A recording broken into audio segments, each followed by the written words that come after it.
Why you can't speak like you write in English.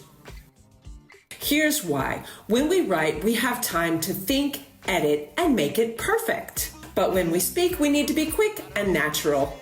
When writing, you might say, I would like to inquire about the availability of a conference room. But when speaking, you're going to keep it simple. Hey, is there any availability for that conference room? The trick to speaking fluently? Stop trying to sound like you're writing.